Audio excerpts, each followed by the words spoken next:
So the structure of a shamanic journey goes something like this. First of all, we prepare the room with lighting a candle. You might spray the room, or you might use some white sage just to cleanse the space and get rid of any negative energy. We call in spirit to work with us. And really the shamanic journey works on your intent. That's the huge part of this work. Intent is so important, and we state that intent 3 times at the start of the journey. And then you'll lie down and you'll listen to the drum beat. Now the drum beat is supposed to send you into an altered state of consciousness, which is different from your waking state. The brain waves start to slow down with that monotonous sound and rhythm of the drum, and we enter into a theta state, which is kind of somewhere between waking and dreamlike, where the brain waves really slow down. And then once you hear the drum beat, you will start your journey. Now we can journey to the upper, the middle, or the lower worlds. Now, the lower world is where you would go down the roots of a tree to access.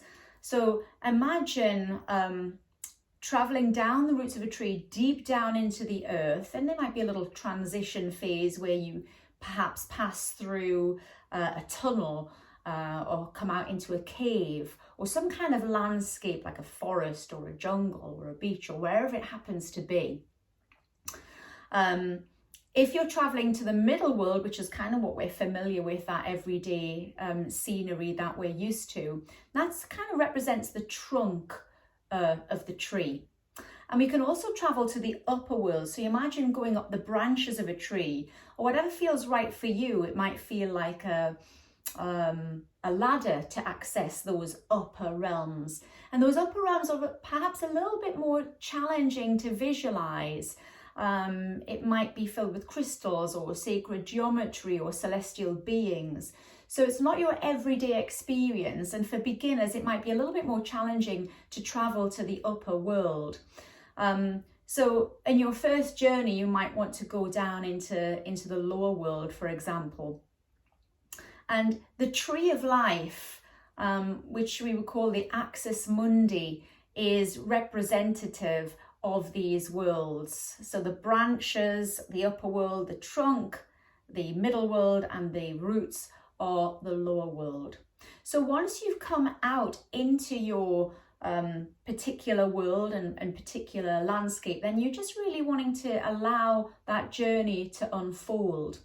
Often we'll meet with guides or power animals, and there's journeys to go and meet your spirit guide, usually in the upper world, or your power animal, usually in the lower world, who will accompany you throughout your journey. And your journey, just let it unfold just as it does. And sometimes it's a visual experience, and sometimes it's not that way at all. So I want you to kind of consider, I know from my own perspective, when I started to journey, it was challenging from a visual perspective, because I had this expectation that it was going to unfold like a movie, almost like getting into a car and driving from A to point B, and there was no pauses or breaks or edits, and I just thought that, you know, the scenery would unfold, and it really wasn't like that, and I felt I was trying to force it to happen, and so that was a little bit confusing and a little bit frustrating for me. And then I sort of relaxed back next time, and I just kind of listened to the drum beat and nothing else, and then nothing happened at all. So again, I felt a little bit deflated. So I think it takes a little bit of time and an experience for some people, maybe not for others, but bear with it, because every experience and every journey is very different. It opened up my journey experience when my teacher then said, you know, it's not always visual. You know, you might come in the form of a thought, or some information might come into your brain. You might see a symbol, you might even see a piece of rose quartz, or, you know, it's not always a visual movie. Also pay attention to what you feel, because you can journey for other people, lying down next to them, again, stating the intent, and you take the journey for that person and you relay in real time what's going through your mind, what's going through your head to that person as you're taking the journey for them. And it might feel, you know, at one point, when I took a journey for somebody else, I felt my heart, I felt a sadness here, but I also felt my heart wanting to open. And I relayed that to my partner. So the feelings, sensations, emotions, thoughts, any spontaneous thoughts or messages that come in, and it can be more of a knowing rather than a visual experience. You know, so symbols, anything that comes into your field, don't discount it, just be aware of it. It's part of the journey. And after a while, I remember taking a journey and I was in a jungle, and then all of a sudden it flipped the scene, and then I was on top of a mountain. Now I knew I hadn't forced that myself. I knew, you know, much like a dream, when you actually dream, it flips from one scene to the next. But I knew I wasn't thinking to myself, okay, I want to be on the top of a mountain now. It just happened. And I thought, oh, right, there's something in there. So it kind of started to open up my world of journey. But if you do get stuck whilst you're taking a journey, then just stop wherever you're at and state your intent again 3 times. And you might keep on doing that just to help the journey unfold. And if you do meet guides and spirit guides, power animals, you want to thank them at the end of your journey. And if they've given something to you, ask permission if you can take it back or not. And again, thank your guides and your allies on that journey. And they can be different guides and different animals on different journeys. Some guides you might have for life, some you might have for just one journey. So yes, and you're thanking spirit as well.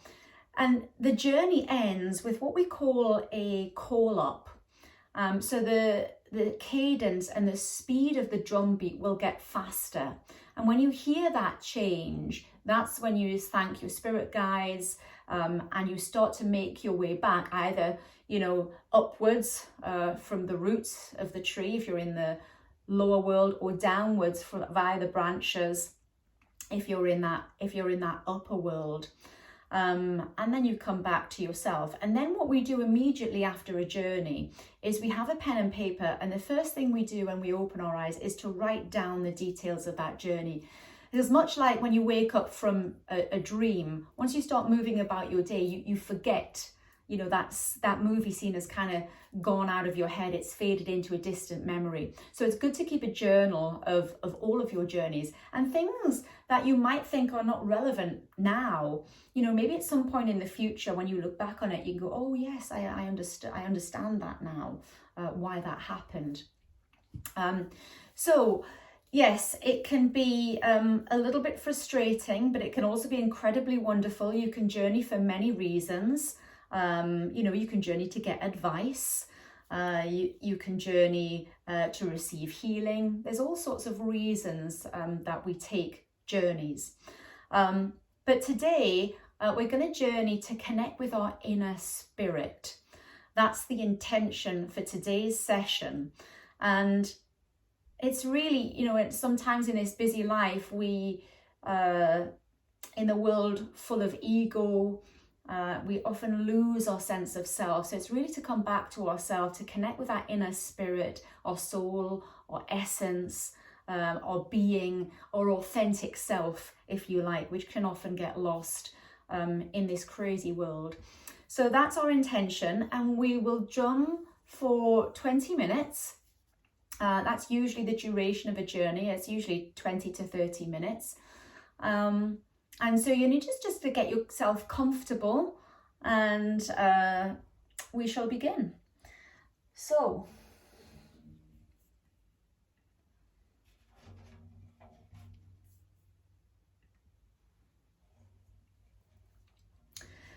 So I'm going to say the intent 3 times, and I want you to repeat after me. Okay, each time repeat the intent after me. I am going to journey to the lower world to connect with my inner spirit. I am going to journey to the lower world to connect with my inner spirit.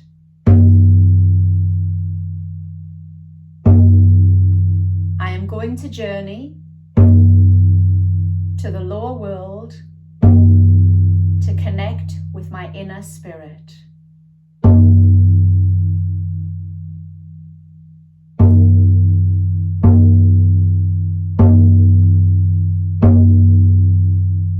Begin to make your way down, either the roots of a tree, or you can visualize it as a waterfall, or anything else that works for you.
Now, when you're ready, just sit up and take a pen and paper and write down your journey, anything that you saw, heard, felt, thought. Write it down before you forget.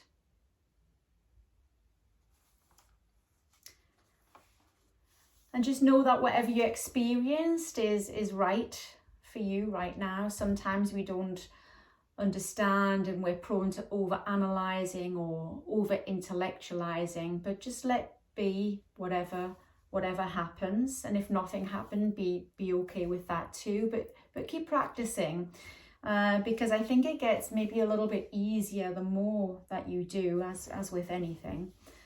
So don't be disheartened if not a lot happened for you. And, you know, just a common thing to note is that people say, am I making my journey up? Well, from a shamanic perspective, they would say no.